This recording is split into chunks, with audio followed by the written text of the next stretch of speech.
சிவாய நம என்று அறிந்தோருக்கு அபாயம் இல்லை. சிவாய நம என்ற உபாயம் தெரிந்தோருக்கு கண்டிப்பாக விதியை மதியால் வெல்ல முடியும்.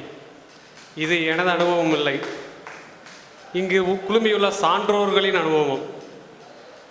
மதியால் நினைப்பது விதியால் முடியும், மதியாய் நினைப்பது விதியாய் முடியும்.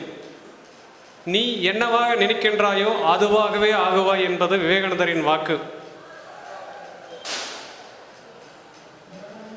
நீ என்னவாக நினைக்கிறாயோ அதுவாகவே நடக்கும் என்பது பைபிளின் வாக்கு. இதிலிருந்து நம்ம என்ன தெரிஞ்சுக்கிறோன்னா, நம்ம மதியை மட்டும் சரியாக வச்சுட்டா கண்டிப்பாக விதியை வெல்லலாம். சரி, மதியை எப்படி சரியாக வைக்கிறது? முதல்ல நம்ம ஏன் பிறந்தோம், எதுக்கு வளர்ந்தோம், இயற்கைனா என்ன, நம்ம எதுக்காக பாடுபடணும், எதை சேர்த்தணும், என்ன வேணும் நம்மளுக்கு, நம்மளோட தேவைகள் என்ன, இந்த விஷயங்கள் எல்லாம் நம்ம ஒரு தெளிவு கிடைச்சதுன்னா கண்டிப்பாக நம்ம யாரும் விதியை பற்றி பேச மாட்டோம். எந்த விலங்கும் தான் அடுத்த தலைமுறைக்கு சொத்து தேக்கிறது இல்லை, மனித விலங்கு மட்டும்தான் அதை செய்யுது. இதை முதல்ல நம்ம அறியணும். ஏன் 2ஆம் இடத்தை மார்கஸ்தானம்னு வச்சிருக்காங்கன்னு தெரியுமா? நீ பேசக்கூடிய ஒவ்வொரு வார்த்தையிலுமே உன்னோட விதி நிர்ணயிக்கப்படுகிறது. அதனால தான் 2ஆம் இடத்தை மார்கஸ்தானம்னு சொல்லுவாங்க. நான் கற்றது கைமண் அளவே. நான் இன்னும் கற்றுக்கொண்டு தான் இருக்கிறேன்.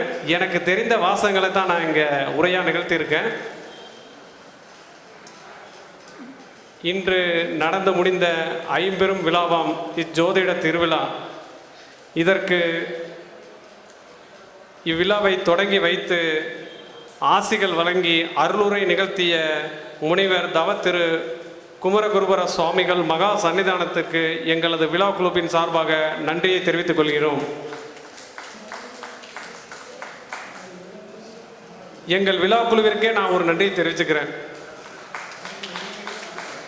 ஏன்னா ஒரு ஆர்கனைஸ்டு சிஸ்டம் எப்படி இருக்கணும்னு கண்டிப்பாக நான் இன்னைக்கு தெரிஞ்சுக்கிட்டேன். அவங்கவுங்க எடுத்துக்கிட்ட பங்கை என்ன சொல்கிறது, லோக்கல் லாங்குவேஜில் சொல்கிற பக்காவாக செஞ்சுட்டாங்கப்பா.